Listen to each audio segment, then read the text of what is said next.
여러분 여기 단원의 지금 제목이 뭐예요? 사회 변동과 사회 운동이잖아요. 그래서 이 단원에서 수능에 주로 출제되는 부분은 여기서 각각 한 가지씩 나옵니다. 일단 사회 변동 부분에서는 뭐가 나오냐면은 사회 변동을 설명하는 이론이 있어요.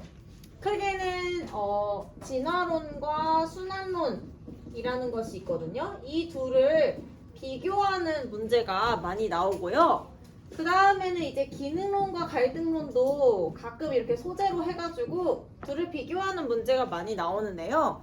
기능론, 갈등론은 우리가 앞에서 진짜 귀에 못이 박히도록 많이 들었잖아요. 그래서 이 단원에서는 따로 더 언급하진 않고 이 단원에서는 진화론과 순환론은 처음 배우는 내용이라서 이 부분을 짚고 넘어갈 거예요.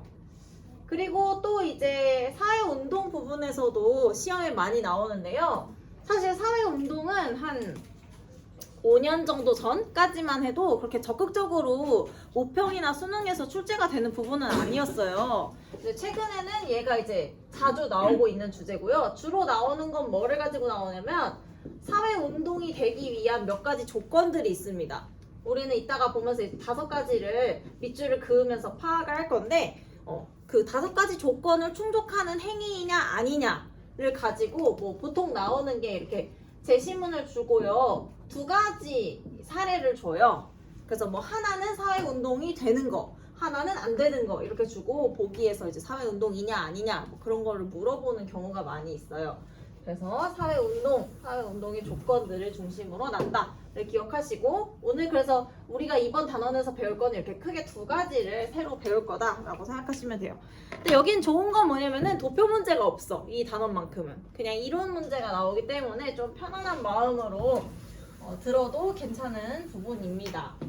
그래서 다른 부분들은 여러분 알아서 읽고 공부하는 걸로 해도 전혀 문제가 될 게 없어요. 내용이 쉽기 때문에. 그래서 막바로 진화론과 순환론 이야기로 넘어가 보도록 하겠습니다. 여러분 지금 보고 있는 141페이지의 가장 하단에 보면은 사회 변동을 설명하는 이론이라고 나와 있죠? 거기를 할 거예요.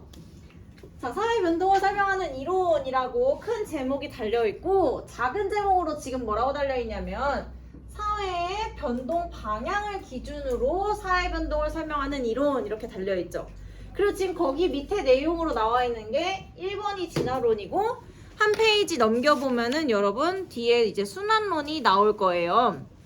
그래서 진화론과 순환론은 우리가 방금 전에 이야기했듯이 이 사회 변동의 방향을 기준으로 사회 변동을 설명하는 이론이라는 거거든요. 그러면 이걸 기준으로 어떻게 다른 거냐? 일단 결론을 먼저 얘기해놓고 그 다음에 이제 설명할 거예요. 진화론은요. 사회 변동의 방향이, 그러니까 사회가 변화하는데 그것의 방향이 일정하다고 보는 관점입니다. 이따가 설명할 텐데 발전만 하는 방향으로 사회는 변화하고 있다라고 보기 때문에 변동의 방향이 일정하다라고 생각을 해요. 근데 반면에 이제 이따가 배우게 될 순환론이라는 관점은 사회가 변동을 하는데 그 방향이 일정하지가 않다라고 보는 게 이 순환론의 입장입니다. 그래서 이 변동 방향을 기준으로 설명한다라고 제목이 붙은 이유는 얘 때문에 그래요. 발전만 하느냐 아니냐를 가지고 두 이론이 이제 구분이 된다라고 생각을 하시면 됩니다. 자, 그래서 진화론과 순환론에 대한 이야기를 하기 위해서 먼저 진화론부터 이야기를 해보도록 하죠. 자, 여러분 진화론이라는 거를 지금 사회문화 시간에 정말 난생 처음으로 들어본 건 아니죠. 이전에 진화론이라는 걸 들어본 적이 있잖아. 생물 진화론. 그쵸? 다윈의 생물 진화론이라는 거 들어본 적 있잖아요. 그거에서 이제 착안한 이론이라고 보면 돼요. 이 진화론은. 자, 그러면 진화론을 잘 이해하기 위해서는 뭐를 이해해야 되냐? 생물 진화론을 이해를 해야 사회 진화론도 어느 정도 이해를 할 수가 있어요. 핵심만 설명할게요. 어차피 여러분도 나도 다 생물 전공할 거 아니니까 그냥 필요한 내용만. 여러분 그 다윈이요 어떤 연구를 했냐면은 그 갈라파고스 군도라고 하는 섬이 이렇게 여러 개가 인접해서 있는 지역에 가가지고 생명체를 관찰했던 거예요. 다윈이 진화론이라는 이론을 내기 위해서는 가서 뭐를 다윈이 보게 되냐면은 새를 한 마리 보게 돼요. 이 놀랍게도 이거 새예요, 새. 새를 한 마리 보게 되는데 이 새 이름이 뭐냐면은 제가 알기로는 핀치새라고 하는 새를 보게 돼요. 근데 A섬에 갔을 때 본 핀치새는 몸통이랑 이런 모양 다 똑같은데 부리의 모양이 A섬에 사는 애가 물에 사는 물고기를 잡아먹다 보니까 부리가 엄청 긴 걸 본 거예요. 그래서 신기하다 이렇게 하고 B섬을 또 갔어요. 갔더니 이제 또 똑같이 생긴 새가 있는데 얘는 이제 식물 안에 있는 열매를 먹느라고 부리가 이렇게 짧고 뭉툭한 모양을 가진 거죠. 약간 앵무새처럼. 그래서 똑같이 생겼는데 왜 부리 모양이 다르지? 신기하네? 이렇게 생각하고 또 C섬에 갔어요. C섬에 갔더니 다윈이 뭘 봤냐면은 똑같이 생겼는데 곤충을 잡아먹느라고 뾰족하고 작은 부리를 가지고 있는 핀치새를 보게 됐어요. 그래서 다윈은 이렇게 생각한 거죠. A, B, C섬에 사는 새가 생김새는 똑같은데 부리만 이렇게 다르네? 먹이가 달라서? 그렇다면 다윈은 이제 가설을 세운 거예요. 원래 핀치새는 하나의 종에서 출발을 했을 거다.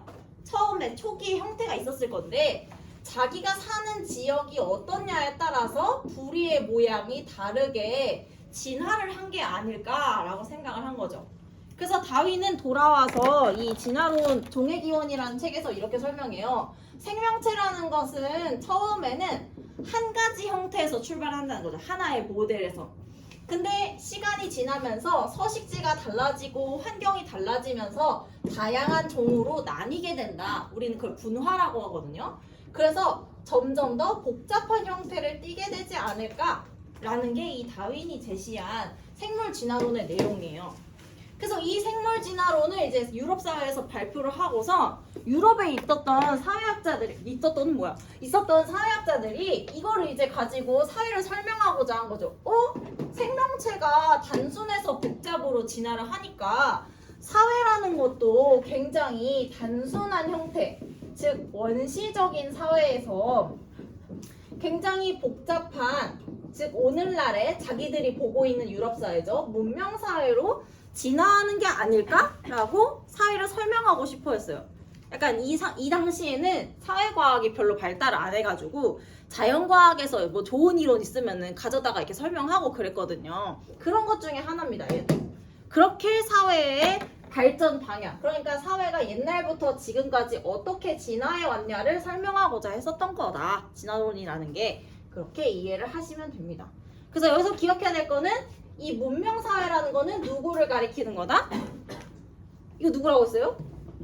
유럽사회. 자기들이 살고 있었던 유럽사회를 문명사회라고 생각했어요. 왜 그렇게 생각했냐? 이 당시에 유럽은 어떤 사회였냐면은 산업혁명을 이미 이룬 뒤였어요. 그래서 굉장히 뭐 어떤 기계, 과학기술, 자본주의 이런 게 되게 많이 발전을 했었고, 그리고 이제 민주주의의 발전이 있었죠. 시민혁명을 통해서. 그래서 이 두 가지를 이룬 자기들이 문명사회이겠다라고 생각을 하고, 그렇지 못한 나라들 있잖아요. 뭐 예를 들어서 이 당시에 유럽이 지배하고 있었던 라틴 아메리카나 뭐 아프리카나 뭐 아시아에 있는 그런 국가들, 이런 거 아직 못한 나라들이 원시사회에 있다라고 생각을 했죠. 그리고 이런 사회들도 자기들처럼 이런 과정을 거치면 문명사회로 올 거다라고 생각을 했었던 게 진화론의 입장이다. 끝. 그럼 이제 이 진화론의 내용을 밑에 표를 가지고 좀 정리를 해보도록 합시다. 자, 지금 설명한 거를 머릿속에 넣어두고 기본 입장 볼게요. 첫째, 아까 얘기했던 거죠? 사회 변동은 일정한 방향을 가지고 있다. 여기서 말하는 일정한 방향이라는 것은 무슨 방향? 발전하는 방향이다. 그러니까 유럽으로 오는 길로 모든 나라들이 다 오고 있다는 거죠. 나중에 한국도 우리 유럽처럼 될 거고, 뭐 베트남도 우리나라처럼 될 거고, 다 우리나라 쪽으로 발전해 오고 있다. 사회가 변한다는 것은 발전하는 거야 라는 게 진화론의 생각이에요. 그 다음에 이제 두 번째, 그렇기 때문에 방금 설명했었죠. 사회가 변한다는 것은 진보와 발전을 의미한다. 유럽 쪽으로 오는 길이니까 발전을 하는 것이 사회가 변화하는 거다라고 생각하는 게 이 진화론자들의 입장이에요. 그 다음에 이제 세 번째, 진화론자들은 아까 생물진화론의 영향을 받았기 때문에 단순한 원시 생명체가 복잡한 유기체로 진화한 것처럼 사회도 단순 사회, 즉 원시적인 사회에서 복잡한 사회, 문명 사회로 발전을 하는 것이다 라고 생각을 하는 거죠. 그래서 어떻게 보면은 이론이 굉장히 단순해요. 그렇잖아요. 그냥 모든 사회는 다 우리처럼 될 거야. 끝. 사실 그게 내용의 전부예요. 그래서 진화론은 그렇게 어려운 내용이 아닙니다. 장점 볼게요. 진화론의 관점으로 세상을 바라보면은 설명하기 좋은 게 있는데 그게 뭐냐? 사회의 발전의 방향을 설명하는데 굉장히 유용해요. 그러니까 예를 들어서 누군가가 진화론자에게 질문을 하는 거죠. 앞으로 한국 사회 어떻게 될까요? 하면은 야 고개를 들어가지고 유럽을 봐. 유럽처럼 되겠지. 라고 하는 이 어떤 목표가 굉장히 명확하게 설정이 되어 있기 때문에 명확한 방향성이 있다는 게 이 진화론의 장점이에요. 되게 좀 클리어해요, 설명이. 그게 장점입니다. 그 다음에 이제 두 번째, 이 진화론으로 설명을 굉장히 잘할 수 있는 사례가 뭐냐면 개발도상국, 그러니까 못 살던 나라가 근대화 과정을 거쳐서 라고 나와 있는데 이 근대화 과정이라는 게 위에서 말했던 산업혁명과 민주주의를 말하는 거예요. 그러니까 줄여서 산업화와 민주화라고 할게요. 산업화와 민주화 과정을 거쳐가지고 선진국으로 발전해 오는 사례를 설명하기가 굉장히 적합해요. 근데 이제 이 설명이 되게 길지만 이런 나라가 아주 가까이에, 우리 가까이에 있죠. 어떤 나라가 있지? 못 살았는데 산업화랑 민주화 하면서 갑자기 선진국 된 나라. 지금 너네가 앉아있는 우리나라가 아주 대표적인 사례예요. 우리나라 생각해봐 얘들아. 전쟁 끝나고 나서 진짜 가난했잖아요. 아무것도 없고. 근데 이제 뭐 60년대에 산업화 열심히 하고 80년대, 90년대에 민주화를 거치면서 2000년대 초반에 선진국이 됐잖아요. 그런 과정이 이제 굉장히 진화론으로 설명하기 좋은 거죠. 봐봐 원시사회였는데 요거 두 개 하니까 너네도 우리처럼 문명사회 되잖아. 요렇게 설명을 하는 거다. 자 그런데 이 진화론이 이론이 굉장히 단순하다고 했잖아요. 단순한 이론들은 항상 이 허점이 있죠. 허점을 봅시다. 두 가지가 나와 있는데요. 첫째, 사회가 변동하는 것이 항상 발전만 하는 거냐? 그건 아니라는 거죠. 왜? 사회 중에는 분명히 망한 나라들이 있기 때문에 변한다는 것은 발전하는 거야 라는 말은 좀 사실 어불성설이죠. 망한 나라가 얼마나 많습니까? 우리 역사에도 뭐 조선도 그렇고요, 고려도 그렇고요, 수많은 나라들이 망했잖아요. 근데 그거는 설명이 지금 안 되는 거죠. 그리고 이제 얘는 자주 나오는 복이고요. 그 다음에 뒤에는 좀 자주 나오는 복은 아닌데 현대사회가 과거보다 모든 면에서 발전했다라고 볼 수는 없다라는 거죠. 진화론자들은 사회는 계속 발전만 한다라고 보지만 그거는 아니다. 그 다음에 이제 두 번째 비판점이 사실 시험에 가장 많이 나오는 비판점인데요. 서구 사회가 진화론자들은 문명 사회가 아까 유럽이라고 했잖아요. 그래서 이것은 굉장히 서구 중심적인 사고죠. 너네 얼마 전에 그거 뉴스 봤니? 막 신라 시대에 이렇게 유적이 금박지 같은 게 하나 호수에서 나왔대요. 근데 그거를 이제 확대를 해서 현미경을 봤더니 조그만한 금박지인데 그 안에 진짜 엄청나게 디테일한 그림이 막 있었던 거지. 신라 시대면은 뭐 진짜 몇 천년도 더 전인데 엄청나게 발전한 거잖아요. 그 사실은 유럽 사회가 문명 사회라는 거는 우리 입장에서는 굉장히 어이가 없는 얘기죠. 우리나라 옛날 조상님들 보면 얼마나 문명이 발전했는데 굉장히 서구 중심적인 얘기란 말이에요. 근데 이게 단순히 서구 중심적이야 재수없어 해서 끝나는 게 아니라 이게 중요해. 이 서구 중심적인 사고 때문에 서구의 제국주의 역사를 정당화하는 수단으로 악용될 우려가 있어요. 이게 무슨 말이냐? 제국주의가 뭔지는 알죠, 여러분?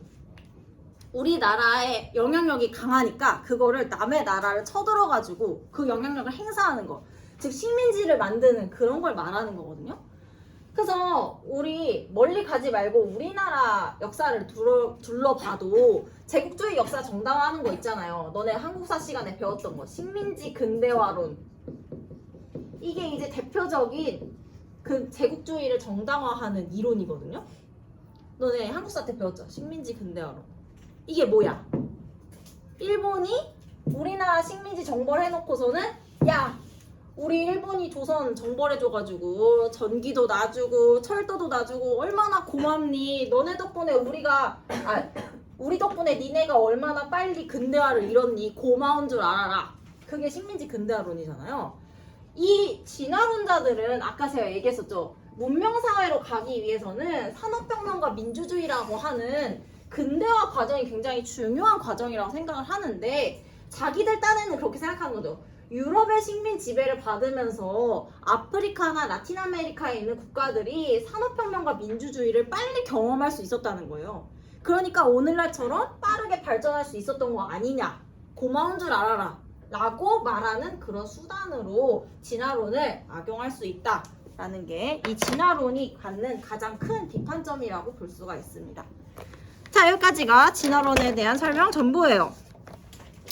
넘어갑시다. 이제 142페이지에 가면은 동그라미 2번에 순환론이 있거든요. 이 순환론은 진화론보다 훨씬 단순해요. 내용이 정말 없어요. 그래서 더 빨리 할 수 있습니다. 제가 다른 반에서 순환론 설명하면서 시간을 재봤거든요. 이거 설명하는데 얼마나 걸리나? 5분 걸려요. 5분. 내용이 별로 없어가지고.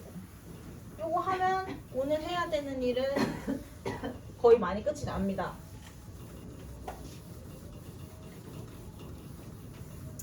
자, 순환론 볼게요. 순환론은 이름부터가 순환론이잖아. 뭐가 순환하는 거냐면 사회라는 거는 순환의 과정을 반복한다는 거예요. 어떤 순환을 하냐면은 우리가 흔히 뭐 국가의 역사를 가리켜서 흥망성쇠를 뭐 겪었다 뭐 이런 표현을 하잖아요. 이거를 반복한다는 거예요. 사회, 국가라는 거는 잘 나갔다가 망했다가 성장했다가 쇠퇴했다가 그거를 반복한다는 거죠. 그게 이제 순환론의 내용의 전부예요. 국가라는 거는 잘 나갈 때도 있다가 망하기도 하다가 뭐 이렇게 반복한다. 그러면서 새로운 나라가 생겼다가 없어졌다가 한다. 그게 다야. 그래서 순환론은 내용이 별로 없어요. 자, 볼게요. 기본 입장부터 봅시다. 이 사회에는 순환론이 바라보는 사회라는 것은 유기체처럼 생성, 성장, 쇠퇴, 소멸의 과정을 반복한다는 거죠. 마치 약간 계절이 순환하는 것처럼 새로운 나라가 만들어져서 전성기를 거쳤다가 없어지고 또 만들어지고 없어지고 이걸 반복한다는 거예요. 그래서 이거 멀리 가지 않아도 우리나라 땅에서 있었던 역사만 생각해도 그렇지 않습니까? 처음에 고조선이 생겼다가 망해서 없어지고 그 다음에 삼국시대에 수많은 나라가 생겨서 막 전성기를 누렸다가 또 없어지고 그 다음에 뭐 신라 나왔다가 고려 나왔다가 막 이런 식으로 반복을 하잖아요. 그걸 말하는 거예요. 그래서 이 순환론자들은 어떻게 생각하냐. 사회라는 것은 여기서 중요하죠. 진보만 하는 게 아니라 퇴보를 한다. 그래서 진보, 성장을 했다가 퇴보, 망했다가 이거가 다시 또 반복된다라는 그게 중요한 거죠. 그래서 여기서 핵심은 퇴보도 한다라는 게 중요한 겁니다.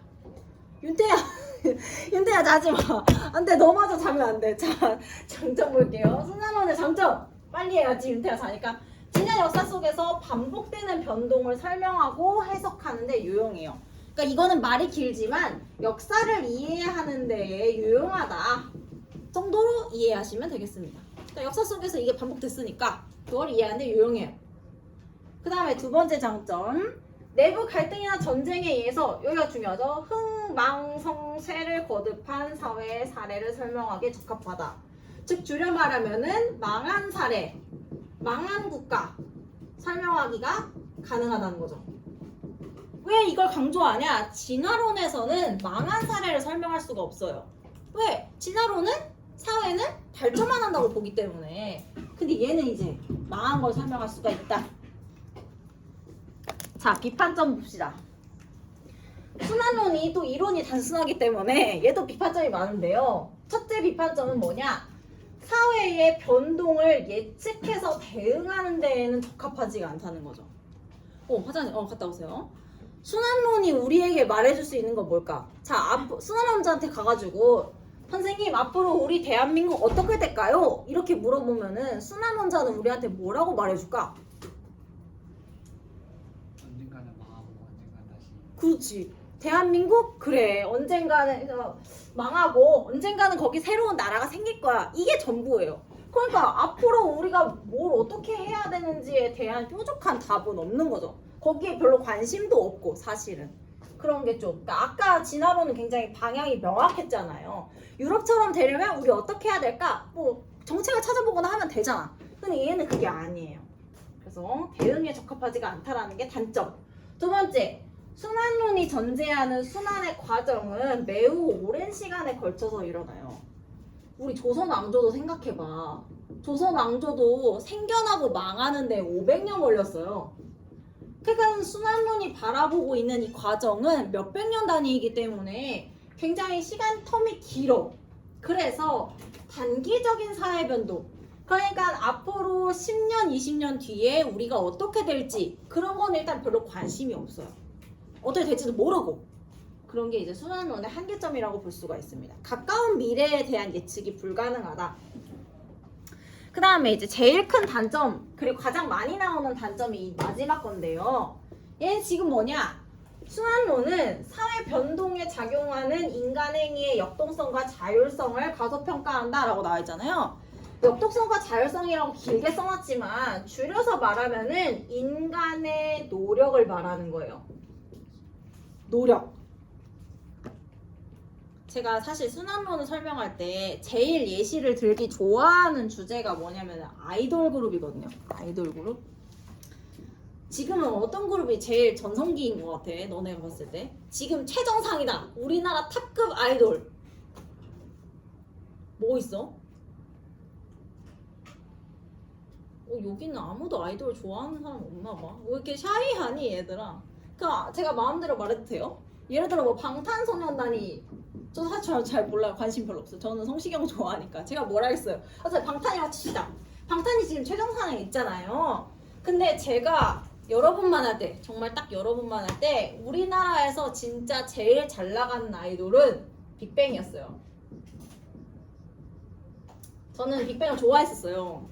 빅뱅이 망하지 않을 줄 알았어. 왜냐? 각자 실력이 너무 좋고 앨범 낼 때마다 너무 잘 되니까 야, 빅뱅은 진짜 내가 한 40살 돼서도 콘서트 갈 수 있겠다라고 생각했었어요. 하지만 지금은 이렇게 된 거죠. 그리고 그 전에는 또 뭐가 있었냐? 제가 초등학교 때 또 이제 너무 또 옛날 사람 같지만 동방신기가, 여러분 동방신기 아세요? 동방신기가 진짜 장난 아니었어요. 저는 얘네들도 영원할 줄 알았어요. 물론 팬은 아니었지만 저 정도면은 오래 가겠다. 하지만 네, 그 전에 수많은 아이돌들도 다. 그러면 다시 돌아와서 이 사람들은 순환론자들의 입장에 따르면은 앞으로 어떻게 될까? 죄송합니다. 되겠죠 이렇게? 그죠? 근데 사실은 팬들의 입장에서는 가슴 찢어지는 얘기지. 아니 우리 방탄 오빠들이 왜 망해? 열심히 하면 안 망할 수 있어! 라고 생각하지만 순환론자들은 방탄소년단도 이런 빅뱅과 동방신기가 거쳐간 운명은 피해갈 수 없다고 보는 게 순환론자들의 입장이에요. 그래서 이거를 뭐라고 줄여서 말하냐면은 운명론적 관점이라고 말합니다. 그러니까 아무리 노력을 해도 망하는 건 피할 수가 없다는 거죠. 마치 우리 인간이 죽음이라는 끝을 피해갈 수 없는 것처럼 국가도 뭐 어떤 잘 나가는 것들도 다 노력해도 소용없다. 그래서 운명론적 관점이다. 이 표현이 많이 나와요. 휴, 다 했다. 자, 그래서 우리 순환론까지 다 했습니다. 우리 문제 풀어서 이 내용이 잘 숙지가 됐는지 확인 한번 해봅시다. 뭐를 풀 거냐면은 145쪽에 보시면 5번 문항이 있거든요. 요게 이제 아주 기초적인 문제예요. 이거 한번 풀어봅시다.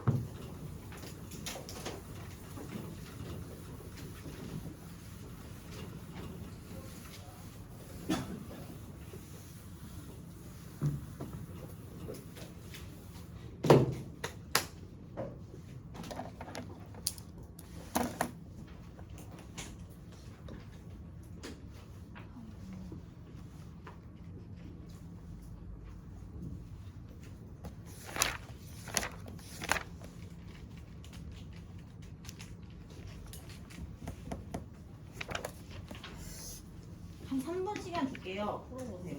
모르면 앞에 뒤적거리면서 풀어도 되고.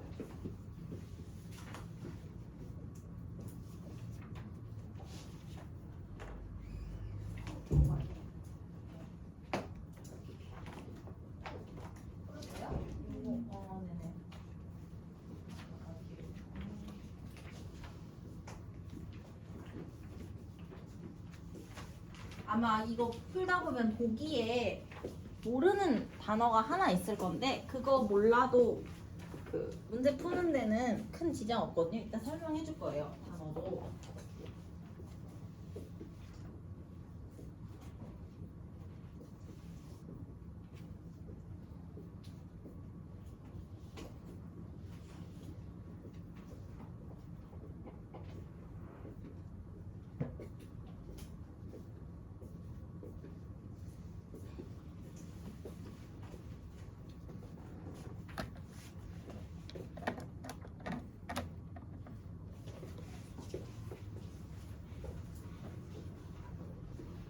지금 10분이니까 제가 여러분한테 문제 풀어가 온 게 9분이거든요.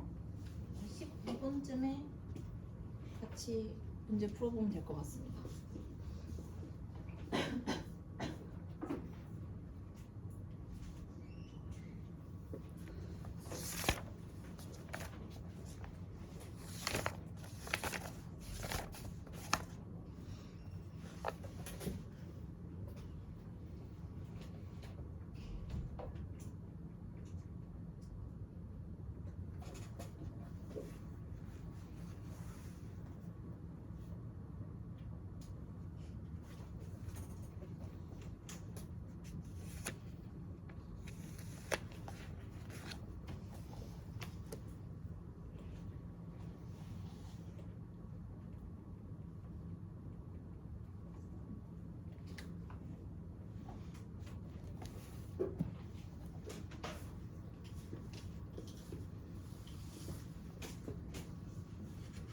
진화론 관련해서 문제는 이거밖에 안 풀 거예요, 같이. 그래서 다른 거는 알아서 푸시면 되고.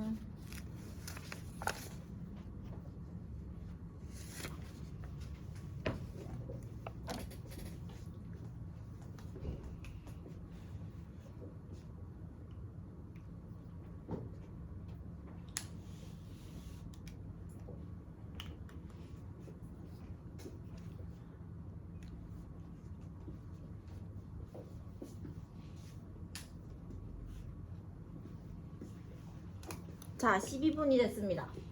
같이 한번 풀어보죠. 값부터 볼게요. 값 A는 사회가 단순해서 복잡한 형태로 발전한다고 봅니다.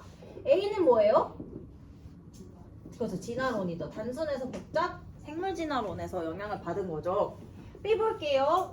B는 사회가 생성성장, 쇠퇴, 몰락의 과정을 반복한다고 본다 라고 했으니까 B는 뭐예요? 그렇죠. 순환론이죠. 그래서 진화, 순환 찾았고요. 1번 볼게요. A는 사회가 점진적으로 분화해가는 과정을 설명하기 어렵다 라고 나왔는데 아까 제가 풀다 보면 모르는 단어 있을 거라고 했잖아요. 그게 이거예요. 분화. 분화라는 거는 아까 근데 개념 설명할 때 잠깐 한번 언급했어요. 아까 생물진화론 설명하면서 생명체는, 핀치새는 원래 하나의 모델에서 출발해가지고 거주하는 지역에 따라서 종이 이렇게 나뉜다고 했잖아요. 이렇게 하나의 종에서 다양하게 나뉘는 과정, 이 나눌 분자거든요. 이렇게 나뉘는 과정을 분화라고 하는 거예요. 그러니까 분화라는 거는 사실 진화론에서 사용하는 용어다 라고 알고 계시면 되겠습니다. 그러니까 A는 진화론인데 분화 과정을 설명하기 어렵다고 했으니까 답이 될 수가 없겠죠. 2번 볼게요. B는 사회 변동에 대응하는 인간의 노력을 과소평가한다는 비판을 받는다. 순환론, 인간 노력 과소평가? 맞죠? 2번이 정답이죠. 3번 볼게요. A는 B와 달리 운명론적 관점에서 사회 변동을 설명한다. 운명론적 관점은 둘 중에 뭐예요? 그렇죠. B죠. 그러니까 얘는 달리라는 표현 때문에 둘이 바뀌어야 돼요. 틀렸고 4번 B는 A와 달리 서구 제국주의를 정당화할 수 있다는 비판을 받는다. 제국주의 정당화, 식민지 근대화론 둘 중에 누구예요? 진화론이죠. 그래서 얘도 둘이 바뀌었고 5번 A, B는 모두 사회 변동에 일정한 방향이 있다고 본다. 방향이 있다고 보는 것은 진화론이죠. 그래서 모두라는 표현은 틀렸습니다. 정답은 2번이 되겠어요. 자, 여기까지 하고요. 다음 시간에 사회운동이랑 그 다음에 뭐요? 그 16강에 설명할 거 딱 하나 내용밖에 없거든요. 그거 하고 마칠게요. 그리고 13번 13강, 14강, 16강에 그 문제를 이제 도표문항 중심으로 풀었었잖아요. 여기 반은 다 풀어줬고 다른 반은 이제 뛰어넘어서 푼 반들도 있어가지고 아예 그냥 문제풀이를 올렸어요. 그래서 혹시 수업 시간에 들었던 거 그 잘 이해가 안 간다 하면은 보시면 되고 16강은 그래서 문제풀이 따로 교실에서는 안 할 거예요. 올라와 있는 영상을 꼭 보셔야 됩니다. 알겠죠? 여기까지.